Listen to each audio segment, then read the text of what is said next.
E aí, pessoal? Vamos lá? Vamos conversar um pouquinho mais sobre a questão de planejamento, plano de ensino, sequência didática e projetos didáticos? Vamos lá. Bom, você que está iniciando na carreira da licenciatura, você está na formação docente, lá no curso de magistério, curso normal, e aí você ou entrou na pedagogia, na educação física e não consegue ainda entender, porque é muito abstrato, essa ideia de planejamento. Bom, a questão do planejamento realmente ela não é muito fácil. Você só vai pegar experiência em planejamento quando começar a realizar a prática da experiência. Os meus alunos de oficina pedagógica, fiquem de olho, porque a gente vai trabalhar bem esses fatos e bem esses pontos específicos. Vamos lá. Gente, vamos iniciar falando da importância do papel do professor. O professor, ele tem que ingressar na sala de aula, mas ele não pode ingressar na sala de aula de qualquer maneira, como se ele não soubesse o que fazer na sala de aula. O professor, ele não pode entrar sem um norte. A gente diz que o professor precisa de um norte para poder encaminhar os seus alunos e ter um objetivo. Então, assim, meu amor, presta bem atenção no que a Prof. Pri vai falar. Sem planejamento não existe aula. Se você não planejar as suas aulas, você entrar na sala de aula sem planejamento, você não vai chegar a lugar nenhum. Porque sem planejamento não rola. Sabe aquela coisa da química do romance? Para dar namoro tem que ter química e tem que ter um lance antes? É a mesma coisa do planejamento. Se você não tiver um ensaio, se você não tiver um objetivo e não souber aonde você quer chegar, você não vai conseguir dar término nas atividades que você vai começar com o teu aluno. Você pode até começar a fazer alguma coisa, mas você não vai dar o término. E por isso que é tão importante saber fazer planejamento. Vamos lá. Eu tenho a modalidade plano de ensino, eu tenho a modalidade planejamento de ensino e eu tenho a modalidade sequência didática e projetos didáticos. Eu vou iniciar essa história lá atrás. Bom, eu tenho a escola, eu tenho espaço físico escola, eu tenho estrutura, mas eu tenho alguns segmentos que são de grande importância para a escola. Secretaria, direção, corpo técnico, corpo pedagógico e, é claro, os discentes. E aí, todo esse movimento, ele tem que estar dentro de um planejamento, porque senão as peças não se encaixam. Então, o diretor, o pedagogo e a comunidade educativa, bem antes de iniciar a escola, qualquer escola, antes do seu início, antes da sua abertura, ele tem que ter primeiro um documento chamado Projeto Político Pedagógico, ou Projeto Político, ou Projeto Pedagógico. Ele tem que ter o projeto pedagógico da instituição. Se ele não tiver projeto pedagógico, não tem escola. É um documento burocrático, é um documento cansativo de fazer, mas é o coração. Ó, bem certinho, coração. Ele é o coração por quê? Porque lá vai ter a missão, lá vai ter a estrutura da escola, lá vai ter a planta baixa da escola, onde vai ter os segmentos. Lá eu vou ter a concepção de ensino, porque missão de ensino é uma coisa, concepção de ensino é outra. Lá, o pedagogo, junto com a comunidade educativa, você tem que chamar a comunidade educativa. A comunidade educativa, juntos, eles vão planejar tudo o que vai envolver o processo pedagógico. Então, eu vou ter lá como que vai ser a filosofia institucional, no que a gente acredita, na concepção de ensino, se eu vou ser socioconstrutivista, construtivista, interacionista, se a minha escola, a estrutura dela é sustentável, não é sustentável, como é que eu faço a inclusão, tudo isso vai ser colocado dentro do projeto pedagógico. Por isso que se você não conhece um projeto pedagógico, eu te dou a dica, vai no Google agora, pesquisa, coloca lá, projeto pedagógico, escola, coloca o nome da escola que você conhece e você vai ter contato. O projeto pedagógico, ele é aberto à comunidade, aos pais, a todos. Então, não existe escola que diga assim, ai, não posso te mostrar o projeto pedagógico. Gente, não. O projeto pedagógico, ele é institucional e é aberto. Ele faz parte da comunidade. Então, se você não tem contato com o projeto pedagógico, vai atrás da escola do teu filho, teu sobrinho, teu vizinho para conhecer. E aí você vai saber como vai ser feito o trabalho. O que essa escola acredita, que cidadão ele quer formar. Legal, aí eu tenho o projeto pedagógico. Depois que eu tenho o projeto pedagógico, a abertura, o regimento interno, que são as regras, como se fosse a nossa lei. A gente não tem lei na cidade, no país e no estado, então a gente tem regimento interno dentro da escola, dentro da faculdade. Por quê? Porque você não pode fazer tudo o que você quer dentro da escola. Ah, tem aquele pai, aquela mãe, né? Aquele familiar que fala assim, eu tô pagando, você tá pagando, mas ali você não é cliente, ali você é aluno. E aluno tem que cumprir regras, como em qualquer lugar. Esses dias me falaram assim, para quem não sabe, eu tenho uma instituição de ensino superior. E aí, me perguntaram assim, nossa, você pega pesado com os teus alunos, né? Você cumpre as regras que estão ali elencadas. Gente, claro que a gente vai colocar as regras elencadas que estão ali. Por que a gente vai colocar? Porque existe um regimento. Ali tá pautando o que pode e o que não pode ser feito, tanto pelos diretores, coordenadores, professores, contrato. A escola precisa da parte jurídica. Gente, o direito e a educação, eles andam juntos. E o direito está em todos os lugares. Então, eu preciso respeitar o Código do Consumidor, mas ao mesmo tempo, a criança, o adolescente, os pais têm que respeitar o espaço da escola.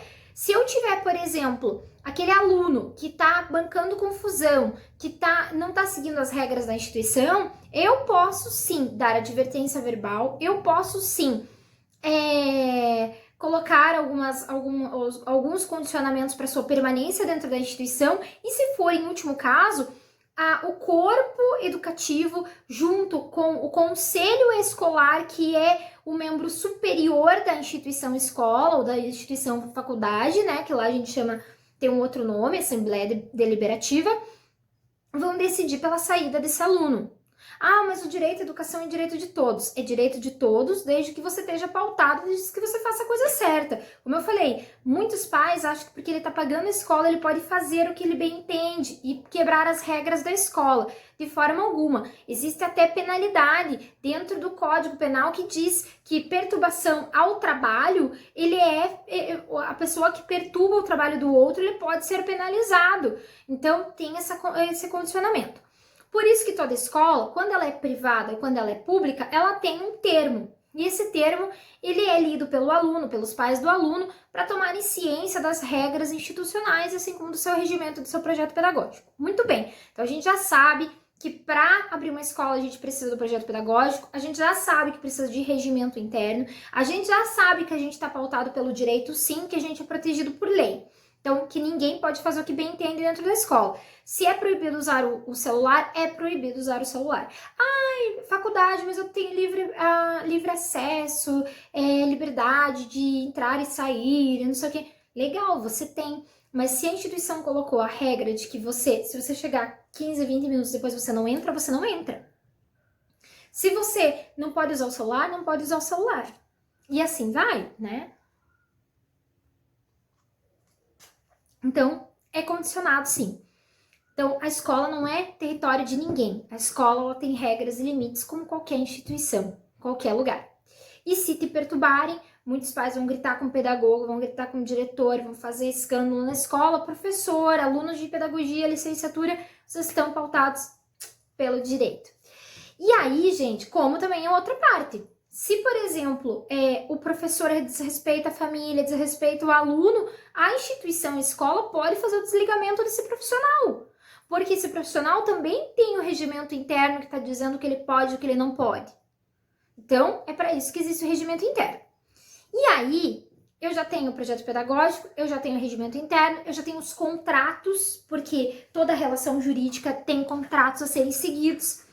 E aí eu tenho o planejamento anual da escola. Então, além dele ter o projeto pedagógico, vamos lá, de novo, ele tem projeto pedagógico, ele tem regimento, ele tem termo de ciência dos alunos, ele tem o planejamento anual. O planejamento anual, ele serve para quê? para delinear o plano mesmo que vai ser feito durante o ano inteiro. Então, todas as ações, os eventos da instituição, o calendário de provas, calendário de recuperação, isso serve para a faculdade quanto para a educação infantil, fundamental, médio, para o ensino superior. Independente, a gente tem o planejamento anual. Fizemos o planejamento anual, não é o diretor que determina o planejamento anual. Quem determina o planejamento anual é o corpo educativo, professores, coordenadores, todos os gestores em conjunto, tá? Junto com membros da PMF, Associação de Pais e Mestres. Bom, gente, eu já tenho mais um documento escolar, mas eu tenho mais um, que esse ele é advindo de quem? Do pedagogo, tá? Do gestor. Ele se chama plano de ação. O plano de ação, ele é feito pensando, é um quadro que ele está pensando nos problemas institucionais. Então, assim, vamos lá. No ano de 2018, a escola gostaria de fazer a construção de um laboratório de informática, mas não tivemos verba. Como é que nós vamos fazer ou para melhorar esse laboratório que nós temos ou para fazer um novo laboratório? Então, eu sento gestores e os gestores vão planejar ações para poder resolver essa situação problema. Ou a escola está com muita evasão, a gente tem muito aluno faltando, os alunos não estão mais vindo, principalmente do noturno e ensino médio, tem uma evasão muito grande. Como é que a gente vai fazer? Como é que a gente vai fazer? A gente vai planejar situações dentro do plano de ação para promover a diminuição da evasão escolar, da evasão institucional. E quem vai fazer, quem vai projetar é o gestor junto com o corpo pedagógico. E eles vão definir, eles vão delimitar dentro desse quadro, janeiro, fevereiro, março, abril, maio, todas as ações, os prazos para essas ações serem feitas e as pessoas responsáveis. A pedagoga Priscila, a coordenadora Priscila, vai ficar responsável por evitar a evasão do ensino de pós-graduação da FATEC. A professora Priscila vai ficar responsável pelo infantil 4, pela educação infantil, né, pela evasão da educação infantil, e assim por diante. Então, a gente tem o plano de ação, e o plano de ação é um quadro simples, com situações problema, ações para serem desenvolvidas, e o planejamento mensal de cada situação daquela, e o responsável. Ponto. A gente já fez o plano de ação. Agora, vamos lá de novo. A gente já tem o projeto pedagógico, a gente já tem o regimento interno, que são as regras institucionais, a gente tem o termo de ciência dessas regras, a gente tem contratos jurídicos de ligação, né, de relação jurídica entre você, escola, e você, aluno, e você, professor, e da prestação de serviços. E agora a gente já tem o planejamento anual, que dá o planejamento de tudo que vai ocorrer na escola naquele ano, e o plano de ação das situações a serem resolvidas. A gente precisa chegar a um ponto de resolver essas situações. Legal, beleza, chegamos até aí. Agora, a gente vai entrar num outro parâmetro. Eu preciso fazer a questão dos professores. Como é que vai ser o trabalho, a organização do trabalho docente? Para quem não sabe, docente é professor. O que eu vou fazer com o professor? Então, o pedagogo, o responsável, o coordenador pedagógico, ele vai fazer a primeira reunião, a semana pedagógica, para desenvolver o planejamento dos professores. Então, o professor vai pegar, primeiro ele tem que conhecer o projeto pedagógico da instituição, ele tem que conhecer o regimento interno, ele tem que conhecer a prestação de serviços como é feita dentro da instituição, ele tem que conhecer a missão, a concepção de ensino daquela instituição, e depois que ele teve o conhecimento de tudo isso, aí sim, aí é o momento que ele vai planejar as suas aulas. Então, ele vai pegar as diretrizes curriculares, a Base Nacional Comum Curricular, ele vai pegar o ciclo que ele foi nomeado para dar aulas, ele vai sentar, vai conhecer o projeto pedagógico, vai olhar as diretrizes curriculares, vai estudar as crianças, então a faixa etária, qual é a faixa etária que ele vai trabalhar, em que momento de desenvolvimento infantil eles estão, se for adultos, a disciplina que eu vou trabalhar, a ementa da disciplina que eu vou trabalhar, A ementa de disciplina quer dizer objetivo de disciplina. Então, eu vou olhar, vou saber o que é, o que não é, o que é aquilo e tal, do que se trata, para daí desenvolver o meu planejamento. Gente, aí tem uma enorme diferença, tem que tomar muito cuidado, porque é bem importante. Se eu tenho planejamento, o planejamento ele pode ser semanal, ele pode ser bimestral, ele pode ser trimestral, ele pode ser mensal. Então, o planejamento ele é um conjunto de planos. Ai, meu Deus, prof, Pri, pelo amor de Deus, agora você me deu um baita de um nó na cabeça e agora eu me perdi. Tá, para você não se perder, então eu vou te ajudar. O planejamento é um plano avulso. Vou trabalhar hoje a questão de cores com as crianças. Então, cores primárias. Aula 1, segunda-feira, objetivo é explorar as cores primárias ou conhecer as cores primárias. Turma infantil 5 ou primeiro ano, depende da turma que você vai trabalhar. Objetivo geral, conhecer as cores primárias. Objetivos específicos, explorar as cores primárias e assim por diante. E aí eu vou fazer meu planejamento. Como que eu vou fazer a aula? No primeiro momento eu vou contar a história das cores, no segundo momento a gente vai fazer uma experiência, no terceiro momento a gente vai fazer uma atividade, cada um vai pintar uma tela usando somente cores primárias. Isso é um plano de aula avulso. Eu planejei para aquela segunda-feira, aquela aula. Essa é a diferença. Planejamentos, o professor. Isso acontece muito mais, o planejamentos para o Fundamental 2. Plano de aula é mais para educação infantil, é mais para o Fundamental 1. Planejamentos é para o Fundamental 2. Então, o que acontece lá no Fundamental 2? Lá no Fundamental 2, o professor ele é de área. Não gosto de usar esse termo, tá? De área. Mas ele é de língua portuguesa, por exemplo, ele é de arte, ele é de inglês. E aí o que ele faz? Ele pega e faz um planejamento de aula do mês mensal por série. Então, eu dou aula para o 5º ano, então eu vou trabalhar esses objetivos e esses conteúdos nesse mês. 5º ano, 6º ano, 7º ano, 8º ano, 9º ano. Então eu vou dividir as turmas que eu tenho e os conteúdos que eu tenho naquele mês, né? Semana 1, conteúdo cores primárias, com o 5º ano, com o 6º ano, cubismo, vou trabalhar cores secundárias, 6º ano, cubismo, primeira semana. Então ele ele contempla mais de um plano de aula. Então, o plano de aula, ele é avulso. O planejamento de ensino, ele é destinado para várias séries, ou para mais de uma, ou para mais de um conteúdo. Por exemplo, eu vou fazer para o mês meu planejamento de ensino. Então, primeira semana do mês de março, segunda semana, terceira semana, quarta semana, e os conteúdos e os objetivos. E ele é um pouco mais direto. O plano de aula, ele descreve como se fosse uma receita de bolo. O passo a passo, o primeiro momento da aula, a incentivação, a introdução. Segundo momento de aula, desenvolvimento da aula, como é que vai ser que o professor vai fazer a explicação. Terceiro momento, como é que ele vai revisar esse conteúdo. Quarto momento, atividade que ele vai fazer para avaliar as crianças ou os adultos. Então, ele é uma receita de bolo. Já o planejamento de ensino, ele é um compilado, né, de vários planos de aula.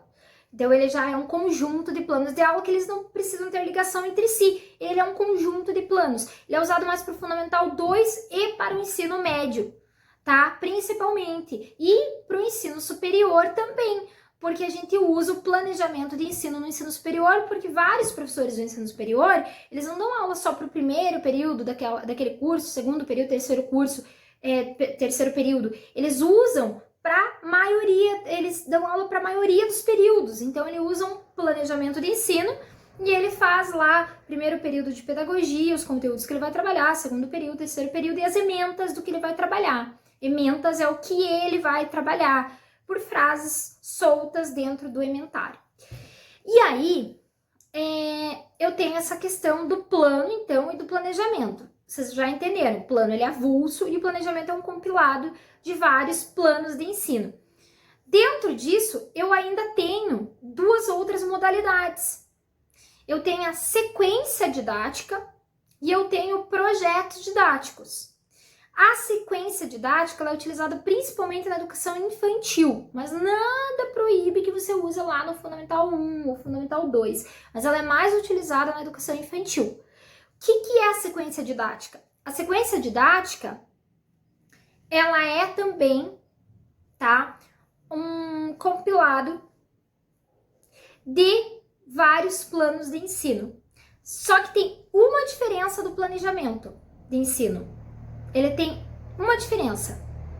O planejamento, ele é para semanas, ou ele é para meses, ou ele é para um mês e assim por diante, né?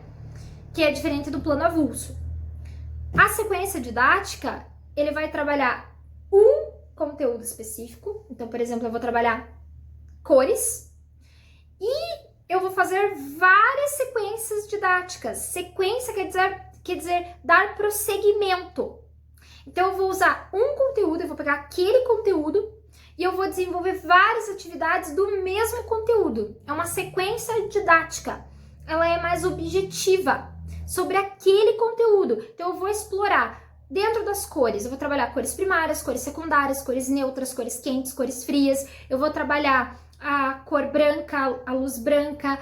Eu vou trabalhar a questão do preto. Eu vou trabalhar tudo sobre as cores, experimentações, desenvolvimento de experiências usando o espelho, com as cores, a luz, a sombra. Então, eu vou trabalhar, mas eu vou trabalhar um único conteúdo ou uma única temática. Então, sequência didática é fazer com que aquele conteúdo seja explorado, mas de forma intensa. Eu estou intensificando aquele conteúdo. Por isso que é tão importante para a educação infantil, porque como eles são pequenos, eles precisam muito sair do abstrato. A criança pequena ela precisa ter contato com objetos concretos. A sequência didática ela é principalmente utilizada para a educação infantil, porque ela é como se fosse um plano, uma cirurgia completa daquele desenvolvimento daquele conteúdo. E dentro da sequência didática, de novo eu volto, eu vou ter plano de ensino, eu vou ter plano de aula. Olha que louco isso, né? Então, eu vou montar uma sequência didática, vou colocar lá, sequência didática, as etapas da sequência, apresentação do tema. Primeira semana, vamos trabalhar sobre as cores primárias. Segunda semana, cores secundárias. Terceira semana, cores neutras. Eu vou descrever como se fosse um projeto, mas é somente daquele tema. E dentro de cada semana, dentro de cada dia, eu vou ter o planejamento, eu vou ter o plano de aula. Então, o planejamento eu fiz das semanas, coloquei primeira semana cores primárias, segunda semana cores secundárias, terceira semana, e vou montar de cada tema uma aula. Então, cores primárias, planejamento de cores primárias. A professora irá contar a história do Flix para estimular as crianças sobre as cores primárias. Segundo momento, a professora irá explicar por que existem as cores primárias, quais são elas, aonde elas estão, se encontram. Terceiro momento da aula, a professora irá entregar para as crianças um quebra-cabeça de uma obra de arte, para que as crianças montem e identifiquem as cores que aparecem no quadro de Romero Brito. Quarto momento, as crianças vão fazer a sua própria tinta utilizando sementes, misturas. Quinto momento, as crianças vão apresentar ou vão entregar as atividades realizadas para avaliação, ou vamos fazer uma avaliação sobre as cores primárias. Legal! De novo, eu fiz uma sequência didática, tema, cores. Primeira semana, cores primárias. Segunda semana, cores secundárias. Terceira semana, E dentro de cada semana, plano de aula, plano de aula, plano de aula, plano de aula. Perfeito? Diferença do projeto. O projeto, ele é intenso. O projeto, ele é complexo. O projeto, ele tem uma diferença enorme da sequência didática, porque ele vai trabalhar um tema, mas desse tema vão nascer outros temas. Ai, meu Deus do céu. Professora, pediu mais nó ainda. Então, vamos lá. O projeto, eu tenho, de novo, a sequência é um tema uno, usem esse termo, tema uno, que vai ser fatiado, esse tema. Tudo sobre esse tema. O projeto pedagógico, o projeto didático, ele é diferente. Ele vai te dar o tema, cores, e as crianças vão trabalhar várias outras temáticas dentro do projeto, porque cada etapa do projeto se torna mais complexo. Essa é a ideia. É igual um projeto de pesquisa. Cada etapa do projeto de pesquisa, ele se torna mais intenso. Quem está aí se formando, fazendo monografia, ou quem está na pós-graduação terminando artigo científico sabe disso. Cada etapa se torna um pouco mais complexo. E isso acontece dentro do projeto didático.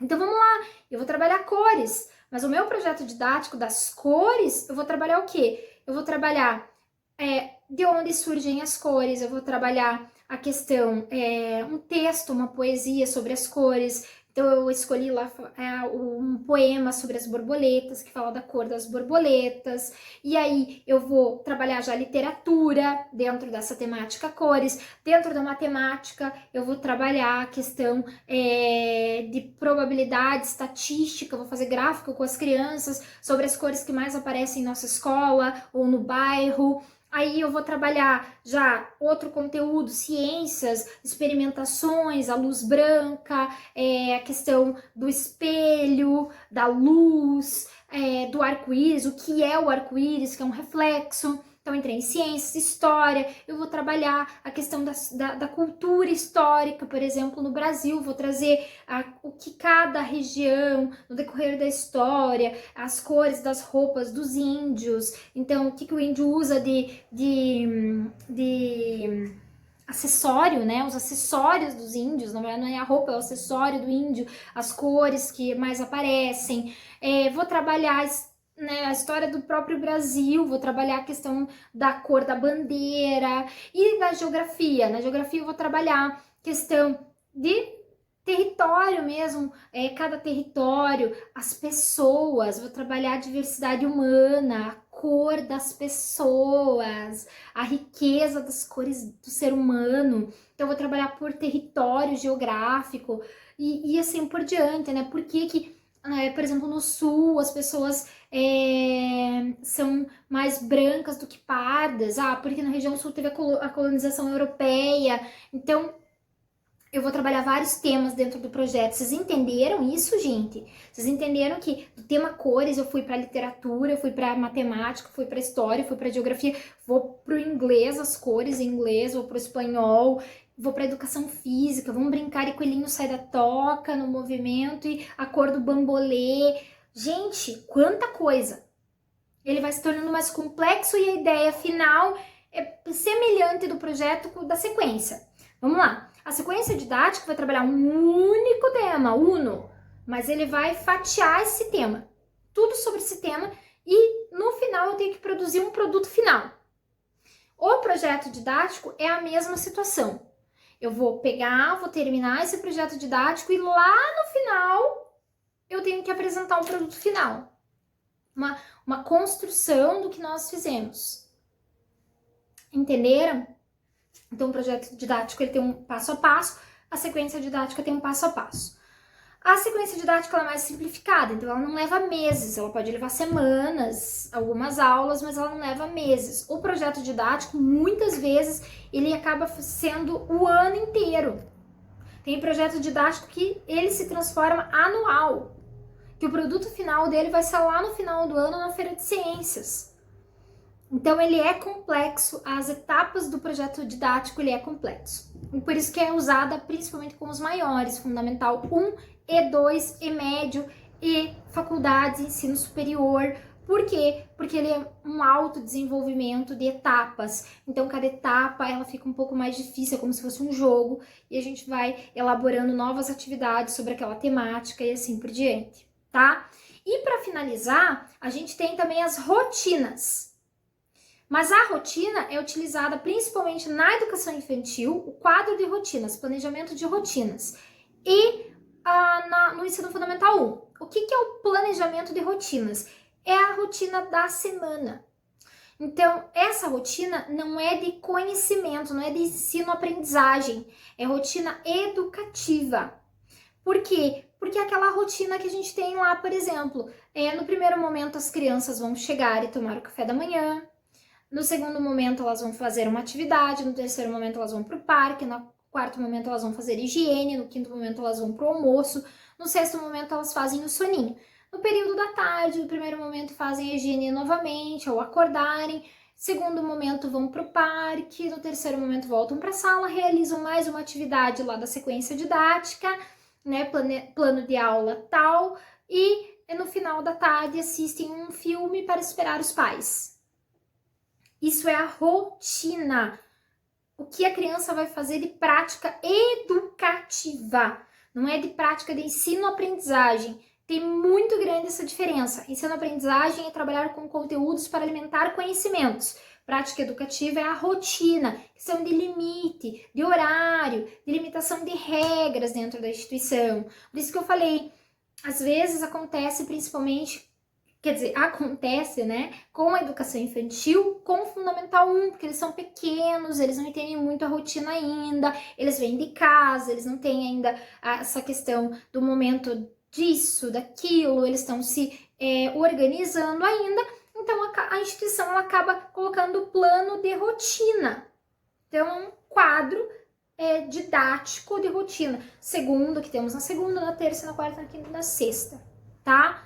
E dentro do quadro de rotina vai aparecer o momento da atividade. E você sabe que dentro dessa atividade, por causa dessa atividade de ensino-aprendizagem que aparece no quadro de rotina, eu vou ter lá um plano de aula. E o plano de aula, muitas vezes, ele vem de uma sequência didática ou de um projeto didático.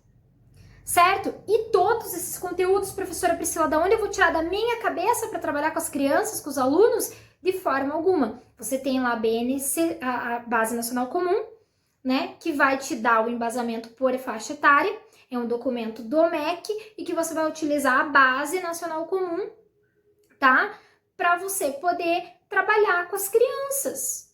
Então, você tem de onde vêm os conteúdos, tem uma base nacional e você vai utilizar a base nacional para poder trabalhar os conteúdos, certo? E você vai pegar também o planejamento de ensino, o planejamento anual de ensino da tua instituição, porque você tem que colocar dentro dos teus trabalhos, da tua organização de trabalho, você tem que colocar os eventos que tem na escola, tudo que vai acontecer na escola naquele momento, você tem que colocar. Então, você não pode deixar, por exemplo, o dia da família de fora, a feira de ciências, por isso que você precisa do planejamento anual da escola. Muitas vezes você precisa do plano de ação, você precisa saber o que está no plano de ação do pedagogo, do gestor, porque você precisa saber o que a tua turma vai poder ajudar. Por exemplo, a gente viu que ao entorno da instituição joga muito lixo, tá muito feio, muito desorganizado, então a gente vai fazer uma coletagem de lixo, isso na comunidade, e a minha turma vai trabalhar com reciclados, então a gente vai pedir que os pais ajudem nessa coleta de materiais, de sucatas, então isso tem que aparecer lá no meu plano de aula, tem que aparecer lá no meu planejamento, ou tem que aparecer lá na minha sequência didática, pode ser que faça parte de uma sequência didática, educação ambiental, ou pode ser que faça parte de um projeto de educação ambiental. Então, tudo está interligado, gente, tudo faz parte da construção e organização do trabalho pedagógico. Se você está precisando de ajuda para fazer planejamento, assiste meu próximo vídeo, porque eu vou dar o passo a passo de cada situação e as diferenças entre elas com modelos, porque nada como modelo para a gente ter uma visão do que realmente a gente está falando. Espero ter ajudado vocês nesse primeiro vídeo.